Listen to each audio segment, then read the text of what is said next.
संत बाबा जरनैल सिंह जी खालसा पिंडरां वालियां तो बाद जे किसी ने पंजाब दी नौजवानी दे विच जां खालसा पंथ दे विच अपने हक्कां दी जागृति लियांदी आ तां ओह साडे वीर दीप सिद्धू ने लेके आंदी आ। दीप सिद्धू पंजाब नूं और खालसा पंथ नूं बेहद ज्यादा प्यार करदा सी। इसे लई इंडियन स्टेट दियां अखां विचों रड़कदा सीगा। उन्हें आप शहादत दे के आप कुर्बानी दे के नौजवानों नूं इस गल लई प्रेर दिता कि जंग ग्राउंड ते होणीआं फेसबुक ते नहीं होणी। मित्रो ये गल याद रखियो। दीप नूं गदार कहण वाले, दीप नूं बीजेपी आरएसएस दा एजेंट कहण वाले आप दारू दे पेगां ते विके बैठे सी। अज यही कह रहे ने, असीं तां कुछ नहीं ना कह रहे। इंडियन स्टेट दा गृह मंत्री ये गल कहंदा कि खालसा राज दी जेड़ा गल करूगा ओनू कुचल के रख दांगे। असीं दीप सिद्धू दे वारिस अज उसकी बरसी ते ऐलान कर देना कि जिन्ना चिर महाराजा रणजीत सिंह दे राज दी वापसी नहीं लेके आउंदे उन्ना चिर शहादत दिंदे रहांगे, लेकिन पिछे नहीं मुड़ांगे। वाहिगुरू जी का खालसा, श्री वाहिगुरू जी की फतेह। जुगो जुग अटल साहब श्री गुरु ग्रंथ साहिब जी महाराज दी गोद दा निगमान रही साध संगत जी। अज मैं असल च बोलन दे मूड च है नहीं सीगा जी। मैं क्या भी किते फिर कोई वो ना हो जाए, पर बाबा जी नूं बैठा देख के मैं क्या चलो 2-4 मिनट ला देने, 10 तां नहीं लगने। जिहड़ी पंजाब दे विच अज जागृति आई आ, जिहड़ा पंजाब दा नौजवान अज सड़कां ते उतरिया, संत बाबा जरनैल सिंह जी खालसा पिंडरां वालियां तो बाद जे किसी ने पंजाब दी नौजवानी दे विच जां खालसा पंथ दे विच अपने हक्कां दी जागृति लियांदी आ तां ओह साडे वीर दीप सिद्धू ने लेके आंदी आ। दीप सिद्धू पंजाब नूं और खालसा पंथ नूं बेहद ज्यादा प्यार करदा सी। इसे लई इंडियन स्टेट दियां अखां विचों रड़कदा सीगा। जदों लाल किले ते केसरी निशान साहब चला के दीप ने सारी दुनिया दे विच इंडियन स्टेट नूं ये चैलेंज करता सी कि खालसा पंथ हले हैगा, वो सारा कुछ कर सकता है। लेकिन उस तो बाद दीप सिद्धू इंडियन स्टेट दी अखां दे विच रड़कण लग गया और दीप सिद्धू नूं पंजाब तो और खालसा पंथ तो सदा सदा लई खोलिया गया। लेकिन अज जदों चंडीगढ़ दीआं बरूहां ते खालसा पंथ एक बारी फेर इंडियन स्टेट और पंजाब सरकार नाल टकरा रहा है तां उत्थे दीप सिद्धू हाजिर है और वो असीं अखी रोज देख रहे हैं। दीप सिद्धू एक गल कहंदा हुंदा सी कि जेड़ा भी पंजाब नूं प्यार करदा, जेड़ा खालसा पंथ नूं प्यार करदा, जद जद पंजाब दी हक्कां दी कोई गल आऊ, जद जद खालसा पंथ दे हक्कां दी गल आऊ, तुसीं सारे हिक्कां डा के खड़े हो।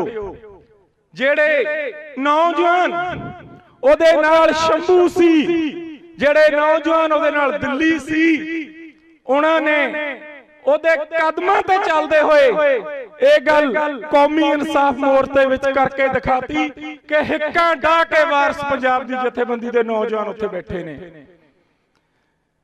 जदों दीप सिद्धू ने वारिस पंजाब दी जथेबंदी बनाई उस वेले ही उन्हें यह गल स्पष्ट कर दी कि कोई एमएलए बनदी जां वजीरियां माणन दी जां मैंबर पार्लीमेंट बनन दी लड़ाई नहीं, ਇਹ ਸ਼ਹਾਦਤਾਂ ਦੀ ਲੜਾਈ ਹੈ। ਖਾਲਸਾ ਪੰਥ ਨੂੰ ਸ਼ਹਾਦਤਾਂ ਦੇਣੀਆਂ ਪੈਣਗੀਆਂ। ਸੰਤ ਬਾਬਾ ਜਰਨੈਲ ਸਿੰਘ ਖਾਲਸਾ ਪਿੰਡਰਾਂ ਵਾਲਿਆਂ ਨੇ ਵੀ ਸੇਮ ਇਹੀ ਗੱਲ ਕੀਤੀ ਸੀ। ਸੰਤਾਂ ਨੇ ਆਪ ਸ਼ਹਾਦਤ ਦੇ ਕੇ ਇੱਕ ਮਿਸਾਲ ਕਾਇਮ ਕਰਤੀ ਸੀ। ਤਾਂ ਹੀ ਸੰਤਾਂ ਤੋਂ ਬਾਅਦ 40,000 ਨੌਜਵਾਨਾਂ ਨੇ ਇੰਡੀਅਨ ਸਟੇਟ ਦੇ ਖਿਲਾਫ ਹਥਿਆਰ ਚੱਕੇ ਔਰ ਇੱਕ ਵੱਡਾ ਹਥਿਆਰਬੰਦ ਸੰਘਰਸ਼ ਲੜਿਆ।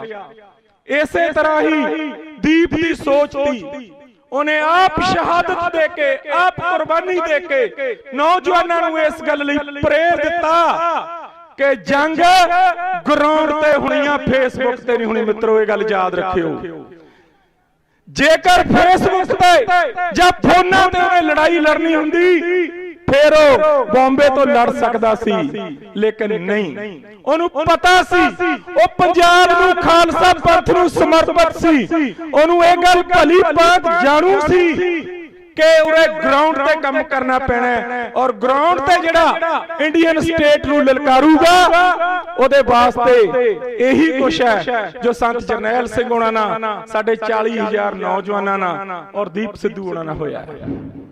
ਔਰ ਇਹਨਾਂ ਕੁਰਬਾਨੀਆਂ ਨੂੰ ਕਦੇ ਖਾਲਸਾ ਪੰਥ ਭੁੱਲ ਨਹੀਂ ਸਕਦਾ। ਗੁਰੂ ਸਾਹਿਬ ਦੀ ਹਜ਼ੂਰੀ ਦੇ ਵਿੱਚ ਸਾਰੇ ਪਰਿਵਾਰ ਨੂੰ ਵੀ ਔਰ ਜਥੇਬੰਦੀ ਨੂੰ ਵੀ ਇਹ ਵਿਸ਼ਵਾਸ ਦਿਵਾਇਆ ਸੀ ਕਿ ਜਿਹੜੇ ਰਾਹਾਂ ਤੇ ਦੀਪ ਸਾਨੂੰ ਤੋੜ ਕੇ ਗਿਆ ਉਹਨਾਂ ਰਾਹਾਂ ਤੇ ਅਸੀਂ ਬੇਫਿਕਰ ਬੇਖੌਫ ਹੋ ਕੇ ਚੱਲਦੇ ਰਹਾਂਗੇ। ਅੱਜ ਮੈਂ ਅਖਬਾਰਾਂ ਦੇ ਵਿੱਚ ਪੜ੍ਹਿਆ ਕਿ ਇੰਡੀਅਨ ਸਟੇਟ ਦਾ ਗ੍ਰਹਿ ਮੰਤਰੀ ਇਹ ਗੱਲ ਕਹਿੰਦਾ ਕਿ ਖਾਲਸਾ ਰਾਜ ਦੀ ਜਿਹੜਾ ਗੱਲ ਕਰੂਗਾ ਉਹਨੂੰ ਕੁਚਲ ਕੇ ਰੱਖ ਦਾਂਗੇ। ਮੈਂ ਉਸ ਗ੍ਰਹਿ ਮੰਤਰੀ ਨੂੰ ਕਹਿੰਦਾ ਕਿ ਅਸੀਂ ਦੀਪ ਸਿੱਧੂ ਦੇ ਵਾਰਿਸ ਅੱਜ ਉਸ ਦੀ ਬਰਸੀ ਤੇ ਇਹ ਐਲਾਨ ਕਰ ਦੇਣਾ ਕਿ ਜਿੰਨਾ ਚਿਰ ਮਹਾਰਾਜਾ ਰਣਜੀਤ ਸਿੰਘ ਦੇ ਰਾਜ ਦੀ ਵਾਪਸੀ ਨਹੀਂ ਲੈ ਕੇ ਆਉਂਦੇ ਉਹਨਾਂ ਚਿਰ ਸ਼ਹਾਦਤਾਂ ਦਿੰਦੇ ਰਹਾਂਗੇ, ਲੇਕਿਨ ਪਿੱਛੇ ਨਹੀਂ ਮੁੜਾਂਗੇ।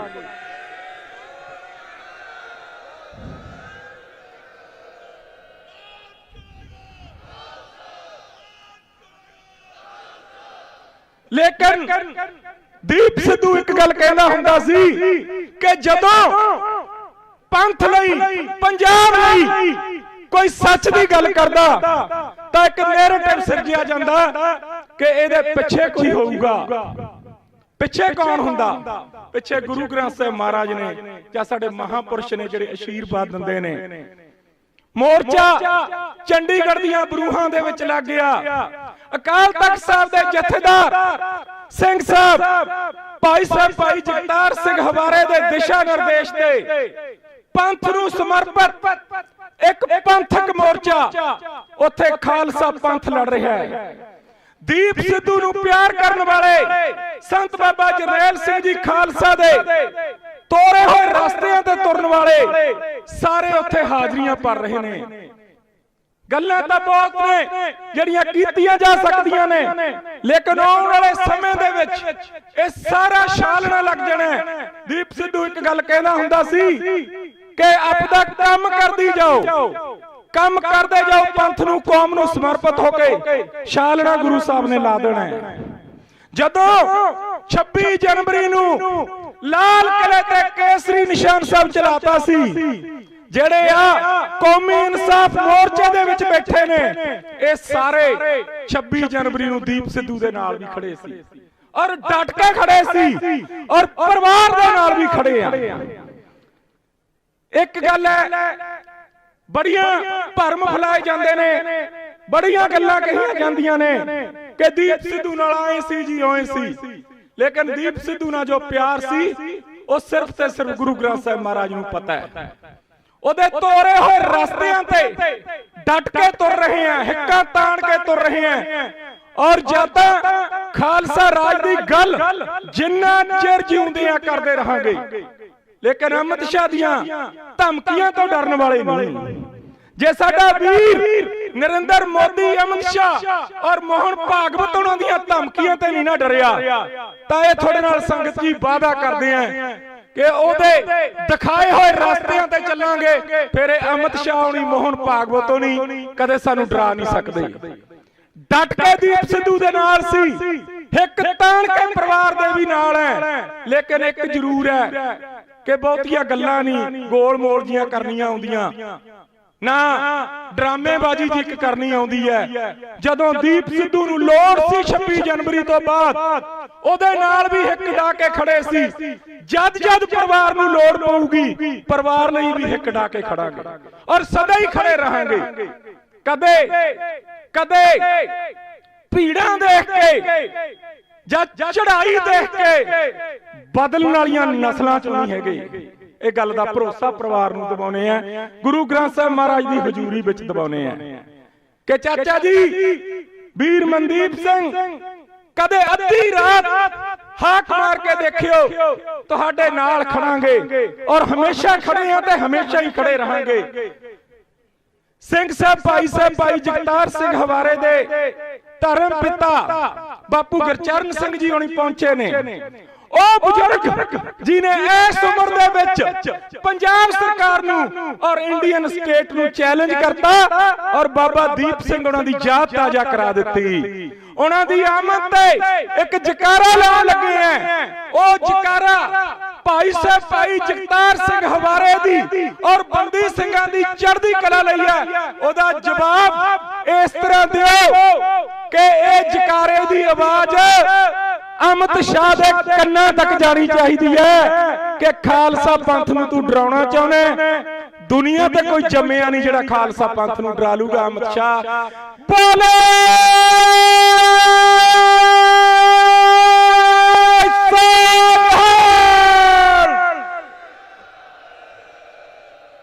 ਬੰਦੀ ਸਿੰਘਾਂ ਦੀ ਰਿਹਾਈ ਵਾਸਤੇ ਜਿਹੜਾ ਮੋਰਚਾ ਖਾਲਸਾ ਪੰਥ ਨੇ ਚੰਡੀਗੜ੍ਹ ਦੀਆਂ ਬਰੂਹਾਂ ਦੇ ਵਿੱਚ ਲਾਇਆ, ਤੁਹਾਨੂੰ ਇੱਕ ਬੇਨਤੀ ਕਰਦੇ ਆ ਕਿ ਜੇ ਦੀਪ ਸਿੱਧੂ ਨੂੰ ਔਰ ਸੰਤਾਂ ਨੂੰ ਪਿਆਰ ਕਰਦੇ ਹੋ ਯਾਰ ਉਹਦੇ ਵਿੱਚ ਸ਼ਮੂਲੀਅਤ ਵੀ ਕਰੋ। ਆ ਕੇ ਦੇਖੋ ਜਿਵੇਂ ਦੀਪ ਬਾਈ ਕਹਿੰਦਾ ਹੁੰਦਾ ਸੀ ਕਿ ਕਲਾ ਵਰਤ ਰਹੀ ਹੈ, ਉੱਥੇ ਕਲਾ ਵਰਤ ਰਹੀ ਹੈ, ਉੱਥੇ ਦੀਪ ਵੀ ਹਾਜ਼ਰ ਹੈ, ਉੱਥੇ ਸਾਡੇ ਸ਼ਹੀਦ ਵੀ ਹਾਜ਼ਰ ਨੇ ਤੇ ਉਹਨਾਂ ਸਾਡੇ ਸਿੰਘਾਂ ਨੂੰ ਭਾਈ ਜਗਤਾਰ ਸਿੰਘ ਹਵਾਰੇ ਉਹਨਾਂ ਨੂੰ, ਭਾਈ ਜਗਤਾਰ ਸਿੰਘ ਤਾਰੇ ਉਹਨਾਂ ਨੂੰ, ਭਾਈ ਪਰਮਜੀਤ ਸਿੰਘ ਭਿਓਰੇ ਉਹਨਾਂ ਨੂੰ ਔਰ ਉਹਨਾਂ ਦੇ ਨਾਲ ਜਿਹੜੇ ਹੋਰ 9-10 ਬੰਦੀ ਸਿੰਘ ਨੇ। ਜੇ ਆਪਾਂ ਹੁਣ ਹਾਂ ਦਾ ਨਾਰਾ ਮਾਰਿਆ ਨਾ ਫਿਰ ਬਾਅਦ ਚ ਕੋਈ ਫਾਇਦਾ ਨਹੀਂ। ਇਹ ਗਲਤੀਆਂ ਖਾਲਸਾ ਪੰਥ ਬਾਰ-ਬਾਰ ਕਰਦਾ। ਇਹ ਕੌਮ ਦੀ ਤਰਾਸਦੀ ਰਹੀ ਹੈ ਕਿ ਜੂਨ 1984 ਦੇ ਵਿੱਚ ਆਪਾਂ ਸੰਤ ਬਾਬਾ ਜਰਨੈਲ ਸਿੰਘ ਜੀ ਖਾਲਸਾ ਪਿੰਡਰਾਂ ਵਾਲਿਆਂ ਦਾ ਸਾਥ ਨਹੀਂ ਸੀ ਦਿੱਤਾ ਤਾਂ ਆਪਾਂ ਅੱਜ ਮੋਰਚਿਆਂ 'ਚ ਬੈਠੇ ਆਂ। ਇਸੇ ਤਰ੍ਹਾਂ 26 ਜਨਵਰੀ ਨੂੰ ਜਦੋਂ ਦੀਪ ਸਿੱਧੂ ਉਹਨਾਂ ਨੇ ਲਾਲ ਕਿਲੇ ਤੇ ਕੇਸਰੀ ਨਿਸ਼ਾਨ ਸਾਹਿਬ ਚਲਾਇਆ, ਉਸ ਵੇਲੇ ਵੀ ਖਾਲਸਾ ਪੰਥ ਨੇ ਸਿੱਖ ਕੌਮ ਨੇ ਸਾਡੇ ਵੀਰ ਦਾ ਸਾਥ ਨਹੀਂ ਸੀ ਦਿੱਤਾ। ਜੇ ਸਾਥ ਉਸ ਵੇਲੇ ਦਿੱਤਾ ਹੁੰਦਾ ਤਾਂ ਅੱਜ ਆਪਾਂ ਨੂੰ ਫੇਰ ਦੁਬਾਰਾ ਮੋਰਚਿਆਂ 'ਚ ਬੈਠਣ ਦੀ ਲੋੜ ਨਹੀਂ ਸੀਗੀ। ਉਸ ਵੇਲੇ ਬੜੀ ਸੰਗਤ ਨੂੰ ਇਹ ਕਹਿੰਦੇ ਰਹੇ ਕਿ ਆਓ ਆਪਾਂ ਸੰਘਰਸ਼ ਕਰੀਏ, ਲੇਕਿਨ ਉਸ ਵੇਲੇ ਸਾਡੀਆਂ ਜਥੇਬੰਦੀਆਂ ਦੀਪ ਸਿੱਧੂ ਤੇ ਟੈਗ ਲਾਉਂਦੀਆਂ ਰਹੀਆਂ ਗਦਾਰੀ ਦਾ। ਲੇਕਿਨ ਦੀਪ ਸਿੱਧੂ ਇੱਕ ਗੱਲ ਕਹਿੰਦਾ ਹੁੰਦਾ ਸੀ, ਅਕਾਲ ਪੁਰਖ ਵਾਹਿਗੁਰੂ ਨੇ ਸਭ ਸਾਫ਼ ਕਰ ਦੇਣਾ। ਕਰਤਾ ਨਾ ਸਾਫ਼, ਹੋਰ ਵੀ ਕਰ ਦੇਣਾ। ਦੇਖਦੇ ਜਾਓ ਆਉਣ ਵਾਲੇ ਦਿਨਾਂ ਦੇ ਵਿੱਚ ਜਿਹੜੇ ਬੱਦਲ ਪੰਥ ਦੇ ਸਾਹਮਣੇ ਛਾਏ ਹੋਏ ਨੇ, ਗੁਰੂ ਗ੍ਰੰਥ ਸਾਹਿਬ ਮਹਾਰਾਜ ਨੇ ਉਹ ਸਾਰੇ ਸਾਫ਼ ਕਰ ਦੇਣੇ ਨੇ। ਦੀਪ ਨੂੰ ਗਦਾਰ ਕਹਿਣ ਵਾਲੇ, ਦੀਪ ਨੂੰ ਬੀਜੇਪੀ ਆਰਐਸਐਸ ਦਾ ਏਜੰਟ ਕਹਿਣ ਵਾਲੇ ਆਪ ਦਾਰੂ ਦੇ ਪੇਗਾਂ ਤੇ ਵਿਕੇ ਬੈਠੇ ਸੀ। ਅੱਜ ਇਹੀ ਕਹਿ ਰਹੇ ਨੇ, ਅਸੀਂ ਤਾਂ ਕੁਝ ਨਹੀਂ ਨਾ ਕਹਿ ਰਹੇ। ਦੀਪ ਪੰਥ ਨੂੰ ਸਮਰਪਿਤ ਸੀ, ਪੰਜਾਬ ਨੂੰ ਸਮਰਪਿਤ ਸੀ। ਉਹਨੂੰ ਅੱਜ ਕੌਮ ਨੇ ਕਿੱਥੇ ਬਿਠਾਤਾ, ਪੰਥ ਨੇ ਕਿੱਥੇ ਬਿਠਾਤਾ, ਉਹਨੂੰ ਤਾਂ ਆਪ ਦਾ ਪੁੱਤ ਅਸੈਪਟ ਕਰ ਲਿਆ ਤੇ ਇਹਨਾਂ ਦੇ ਅੱਜ ਜੁੱਤੀਆਂ ਵੱਜ ਰਹੀਆਂ ਨੇ। ਮੋਰਚਿਆਂ 'ਚ ਜਾਣ ਜੋਗੇ ਵੀ ਨਹੀਂ। ਜੇ ਮੋਰਚਿਆਂ 'ਚ ਜਾਂਦੇ ਨੇ ਤਾਂ ਉੱਥੇ ਪੰਜਾਬ ਦੀ ਨੌਜਵਾਨੀ ਘੇਰ ਰਹੀ ਹੈ, ਫਿਰ ਜੁੱਤੀਆਂ ਤੋਂ ਡਰਦੇ ਕਈ ਬੜੇ ਦਿੱਗਜ ਪਿਛਲੇ ਪਾਸੇ 'ਚ ਭੱਜਦੇ ਨੇ। ਇਹ ਸੱਚ ਹੈ, ਸੱਚ ਨੇ ਹਮੇਸ਼ਾ ਸੱਚ ਰਹਿਣਾ ਹੈ। ਆਉਣ ਵਾਲੇ ਸਮੇਂ ਦੇ ਵਿੱਚ ਵੀ ਤੁਸੀਂ ਦੇਖਿਓ ਕਿ ਪੰਜਾਬ ਦੇ ਵਿੱਚ ਜਿਹੜੀ ਗੱਲ ਸੰਤ ਬਾਬਾ ਜਰਨੈਲ ਸਿੰਘ ਜੀ ਖਾਲਸਾ ਪਿੰਡਰਾਂ ਵਾਲੇ ਕਰਦੇ ਹੁੰਦੇ ਸੀ, ਜਿਹੜੀ ਗੱਲ ਦੀਪ ਸਿੱਧੂ ਕਰਦਾ ਹੁੰਦਾ ਸੀ ਕਿ ਜਿੰਨਾ ਚਿਰ ਪੰਜਾਬ, ਜਿੰਨਾ ਚਿਰ ਖਾਲਸਾ ਪੰਥ ਇੱਕ ਪੰਜਾਬ ਪੱਖੀ ਸਿਆਸਤ ਖੜੀ ਨਹੀਂ ਕਰਦਾ, ਉਹਨਾਂ ਚਿਰ ਮਤ ਸਮਝਿਓ ਕਿ ਆਪਾਂ ਨੂੰ ਆਪਣੇ ਹੱਕ ਮਿਲਣਗੇ। ਇਹਦੇ ਵਾਸਤੇ ਪੰਜਾਬ ਦਾ ਨੌਜਵਾਨ ਹੁਣ ਤਿਆਰ ਹੈ। ਅਸੀਂ ਉੱਥੇ ਰੋਜ਼ ਚੰਡੀਗੜ੍ਹ ਦੀਆਂ ਬਰੂਹਾਂ ਤੇ ਦੇਖ ਰਹੇ ਹਾਂ ਆਪਣੀ ਦੀਪ ਦੀ ਬਣਾਈ ਹੋਈ ਜਥੇਬੰਦੀ। ਬਾਪੂ ਜੀ ਬੈਠੇ ਨੇ, ਪੁੱਛ ਸਕਦੇ ਹੋ। ਇਹ ਦੀਪ ਦਾ ਪਿਆਰ ਸਤਿਕਾਰ ਹੈ ਕਿ ਸਾਰੀਆਂ ਕਮੇਟੀਆਂ ਦੇ ਵਿੱਚ ਆਪਣੀ ਜਥੇਬੰਦੀ ਦੇ ਨੌਜਵਾਨ ਬਾਪੂ ਜੀ ਉਹਨਾਂ ਨੇ ਪਾਏ ਨੇ ਤੇ ਹਰ ਸਲਾਹ ਬਾਪੂ ਜੀ ਉਹਨੀ ਪੁੱਛ ਕੇ ਕਰਦੇ ਨੇ ਤੇ ਦੀਪ ਦੀਆਂ ਜਿਹੜੀਆਂ ਗੱਲਾਂ ਨੇ ਸਾਂਝਾਂ ਨੇ ਉਹ ਵੀ ਕਰਨਗੇ। ਕੱਲ ਮੈਂ ਬਾਪੂ ਜੀ ਨੂੰ ਬੇਨਤੀ ਕਰਕੇ ਆਇਆ ਸੀ ਕਿ ਮੋਰਚੇ ਦੀ ਸਟੇਜ ਉੱਤੋਂ ਇਹ ਬੇਨਤੀ ਕਰਿਓ ਕਿ ਦੀਪ ਸਿੱਧੂ ਦੀ ਬਰਸੀ ਆ, ਉੱਥੇ ਪਹੁੰਚਿਓ। ਤੇ ਮੈਂ ਬਾਪੂ ਜੀ ਨੂੰ ਨਿੱਜੀ ਤੌਰ ਤੇ ਬੇਨਤੀ ਕਰਕੇ ਆਇਆ ਸੀ ਕਿ ਤੁਸੀਂ ਚਾਹੇ 5 ਮਿੰਟ ਲਈ ਆਇਓ। ਮੋਰਚੇ ਦੇ ਕਨਵੀਨਰ ਨੇ, ਮੋਰਚੇ ਨੂੰ ਚਲਾ ਰਹੇ ਨੇ, ਉਹ ਆਏ ਨੇ, ਉਹਨਾਂ ਨੂੰ ਜੀ ਆਇਆਂ ਜੀ। ਤੇ ਮੈਂ ਬੇਨਤੀ ਵੀ ਕਰੂੰਗਾ ਪ੍ਰਬੰਧਕਾਂ ਨੂੰ ਕਿ ਉਹਨਾਂ ਨੂੰ ਹੁਣੇ ਜਿਹੜੇ ਉਹਨਾਂ ਨੇ ਟਾਈਮ ਲਾਉਣਾ ਦਵਾ ਦਿਓ, ਕਿਉਂਕਿ ਮੋਰਚਾ ਵੀ ਖਾਲੀ ਨਹੀਂ ਛੱਡਿਆ ਜਾ ਸਕਦਾ। ਖਾਲਸਾ ਪੰਥ ਆਪ ਦਾ ਆਖਰੀ ਮੋਰਚਾ ਲੜ ਰਿਹਾ, ਇਹ ਗੱਲ ਯਾਦ ਰੱਖਿਓ। ਬਾਬਾ ਜੀ ਉਹਨਾਂ ਨੇ ਬੜਾ ਮੋਰਚੇ ਦੇ ਵਿੱਚ ਸਪੋਰਟ ਕੀਤੀ ਤੇ ਸਾਨੂੰ ਸੰਗਤ ਨੇ ਔਰ ਬਾਬਾ ਜੀ ਉਹਨਾਂ ਨੇ ਪੱਕੇ ਘਰ ਪਾ ਕੇ ਦਿੱਤੇ। ਬਾਬਾ ਜੀ ਦਾ ਵੀ ਮੋਰਚੇ ਵੱਲੋਂ, ਸਾਡੇ ਸਾਰਿਆਂ ਵੱਲੋਂ ਬਹੁਤ ਬਹੁਤ ਧੰਨਵਾਦ। ਜਿੰਨੇ ਤੁਸੀਂ ਵੀਰ ਦੀਪ ਸਿੱਧੂ ਨੂੰ ਪਿਆਰ ਕਰਦੇ ਹੋ, ਦੀਪ ਸਿੱਧੂ ਦੀ ਸੋਚ ਨੂੰ ਆਪਾਂ ਅੱਗੇ ਲੈ ਕੇ ਜਾਣਾ ਹੈ। ਪੰਜਾਬ ਦੇ ਵਿੱਚ ਪੰਜਾਬ ਪੱਖੀ ਪੋਲਿਟਿਕਸ ਵੀ ਖੜੀ ਕਰਨੀ ਹੈ ਤੇ ਖਾਲਸਾ ਰਾਜ ਦੀ ਪ੍ਰਾਪਤੀ ਤੱਕ ਸੰਘਰਸ਼ ਵੀ ਕਰਨਾ ਹੈ। ਵਾਹਿਗੁਰੂ ਜੀ ਕਾ ਖਾਲਸਾ, ਵਾਹਿਗੁਰੂ ਜੀ ਕੀ ਫਤਿਹ।